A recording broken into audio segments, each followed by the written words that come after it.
Hey guys, Lefro here. In this small tutorial I'm going to show you how to make those spiral tunnels.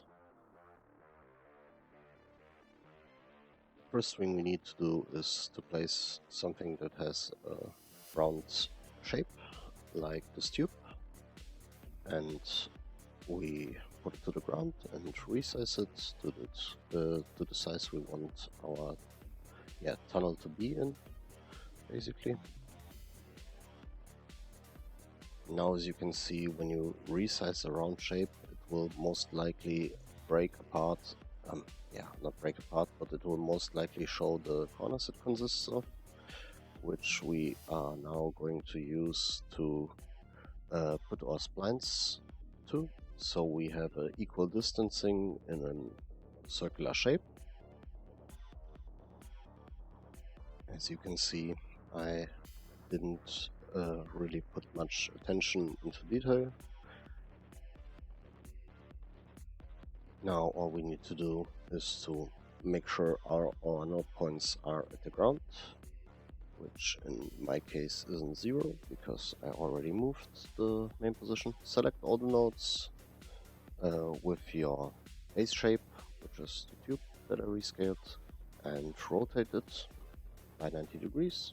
Select each of the individual nodes and move them away with an equal amount of increasing distance from the initial point. So I select the topmost or the bottommost, wherever you started, point of the sphere and press Z, which makes the whole position be 0, 0, 0. So we now know where our 0 point is, and then we can go through each of the nodes and move them with an equal distance. I selected 3. The first node will be 3 meters away, the next node will be 6 meters away, the third node will be 9 meters away, and so on. So as you can see now, our spiral is done. What we now need to do is to copy the spiral 20 times, because we had 20 initial points, and unfortunately the problem is that the Velocidrone Track Editor doesn't offer us any option to copy splines. So either you're going to redo all the spline 20 times, or you use my toolkit. The easiest way would be to put something on the spline and search for it with the filter. But since I know the spline is the last object I've placed, it's at the bottom of the list. So I know it's the last spline.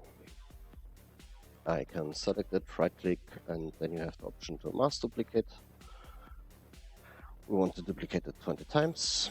So as you can see, we got 20 more of them.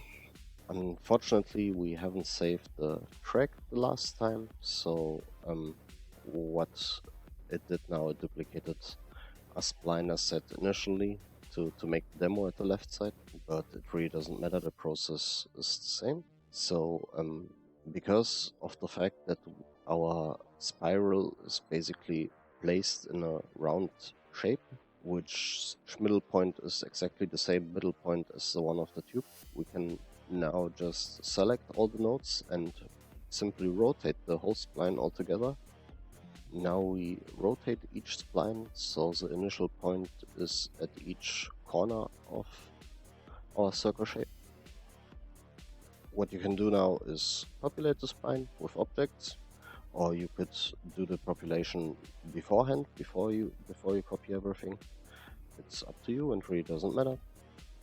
So that's it. Happy splining!